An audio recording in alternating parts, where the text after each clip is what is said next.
Hi YouTube, hi Patreon, hi friends, hi everyone. It's daily update time. There in our Patreon community today, I asked a bunch of questions, just trying to get you to talk to me and catch up, see how you're doing. We all need human contact right now. So I asked you to tell me what's on your mind, what you want the topics of the day to be. So this is going to be what I call a fire round.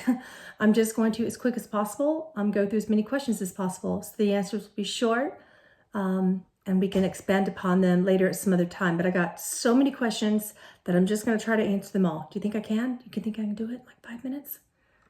3, 2, 1. What are a few signs that we are in the right path towards awakening? And what are a few signs we are there? Okay, so if you're even asking this question, you're at least in the beginning stages. So when you're asking, when you're in inquiry, you know that's a sign. There are specific physiological signs like ringing of the ears. There's another thing that the ears do where you feel energy coming through one side and then it plugs up on the other as if a dart of energy just went through you and it goes, yeah. Want to see that again? Yeah, that's a sign. But there are many, many, many signs: being more compassionate towards humanity, also being a little bit more overwhelmed and intolerant towards them as well, needing to go inward, introverts, empaths. That's your sign. Here's your sign.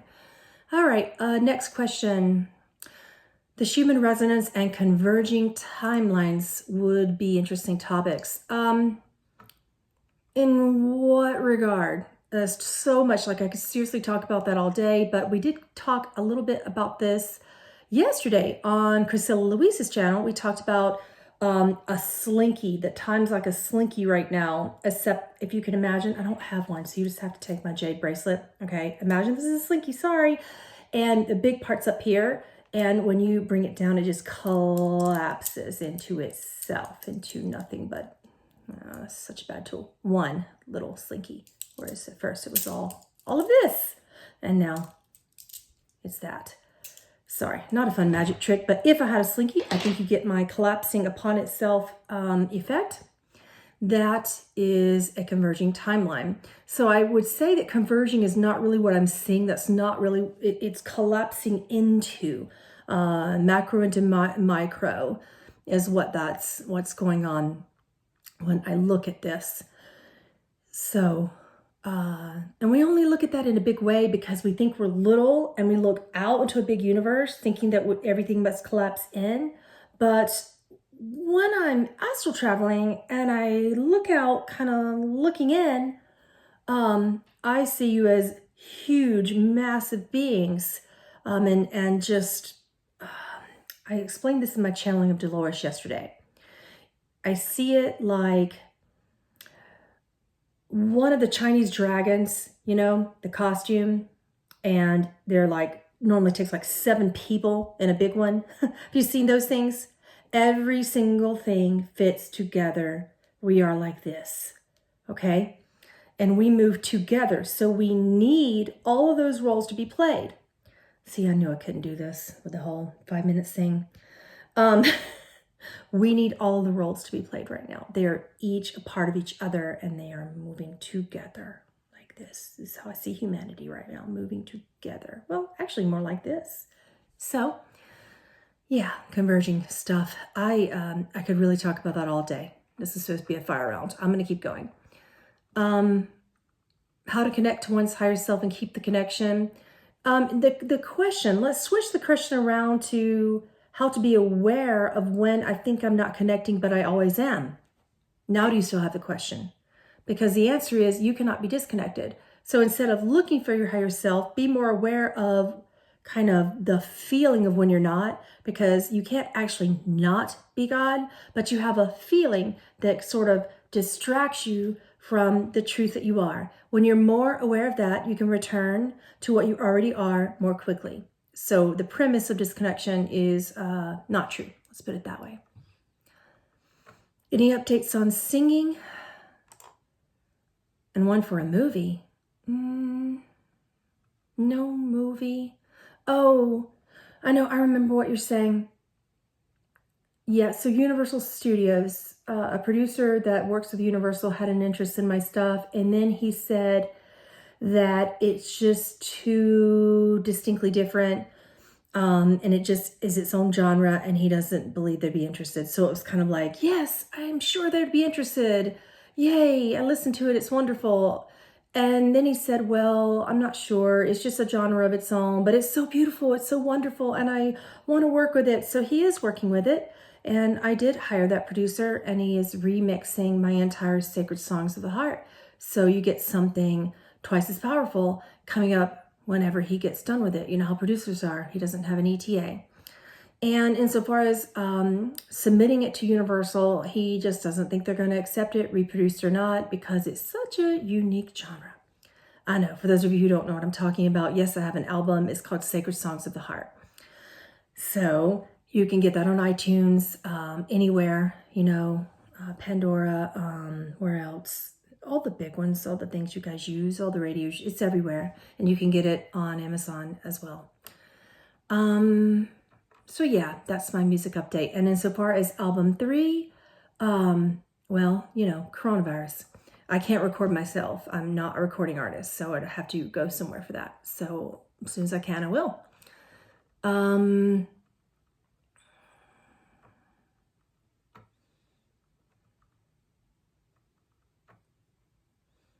I don't want to talk about politics, but someone asked me what's politically going on.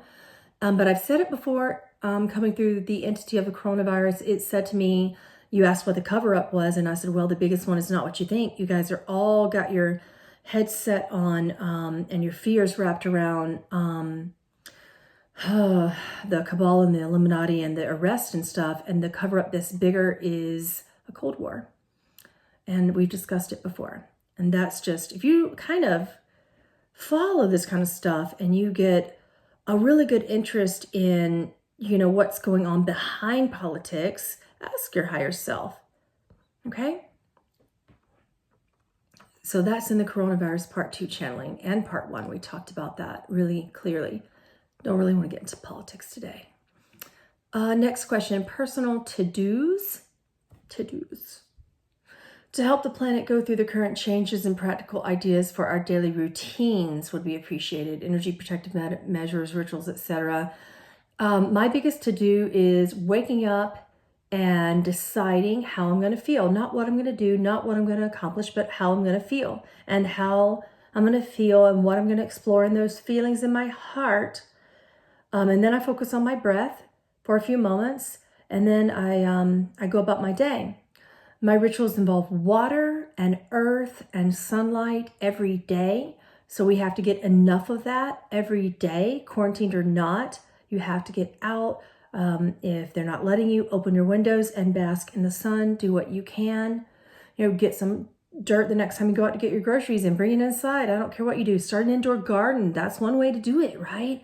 You have to get really resourceful for those of you who are in a tough bind with the, you know, current rules going on with that. All right.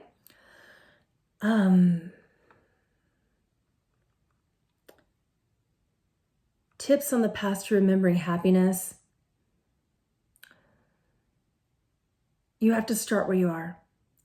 In order to remember happiness, you have to be really resourceful by turning off suffering. And you can't come out of suffering without giving it an opportunity to arise.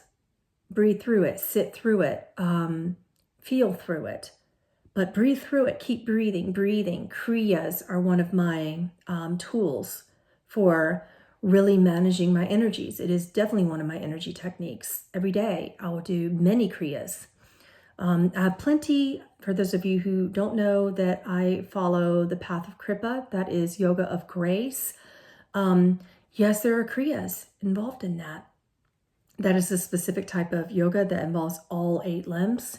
And yoga is a path that will, if you think you're not happy, just try it. And I'm not talking American yoga. This is not Western yoga. I mean real focus to the 8 limbs of yoga on a daily basis. Any small part of those 8 limbs, when you focus on them as a part of routine, will completely return you to a peaceful space.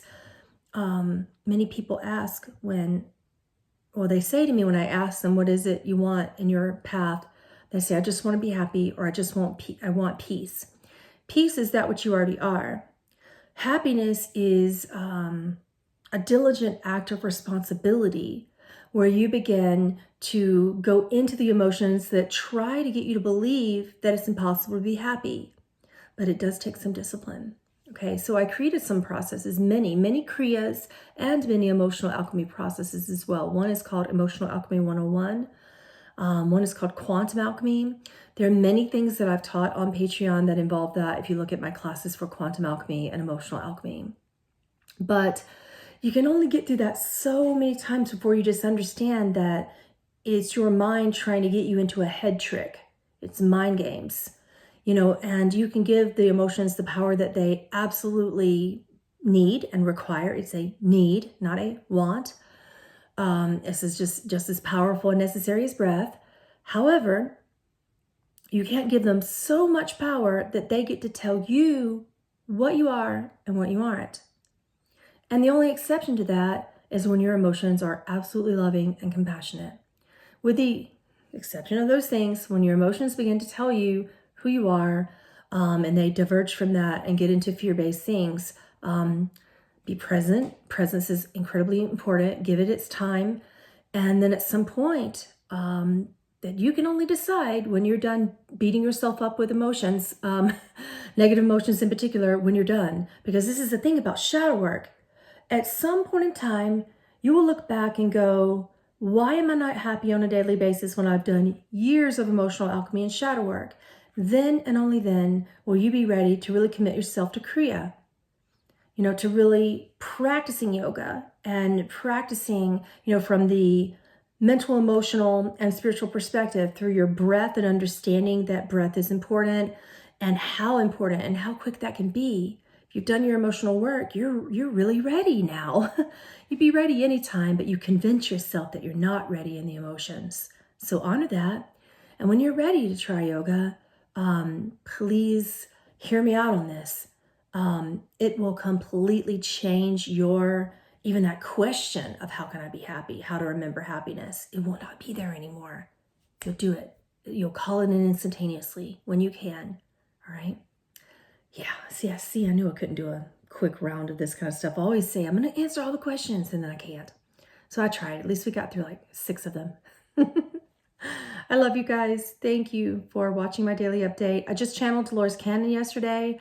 It was powerful. She talked about the 7 archetypal beings and their roles in ancient civilization, and how that parallel environment is affecting us now, and how we can remember those times and what technologies they offer. And we're going to be talking a lot more about that in next month's classes. So I'm excited to teach that through her and through Halal and through Yeshua. So it's incredible. And I loved the channeling. It even blew my mind. And it takes a lot to blow my mind, honestly. She blows my mind. She like wraps it in a pretzel and then yanks it out again and goes, okay, back to oneness. And I'm like, wait a minute, you just wrapped my head. What? You just blew my mind. It's hard to blow my mind. So I love Dolores Cannon, and you will love this channeling. So I'll link it up below. Thank you for listening. Bye.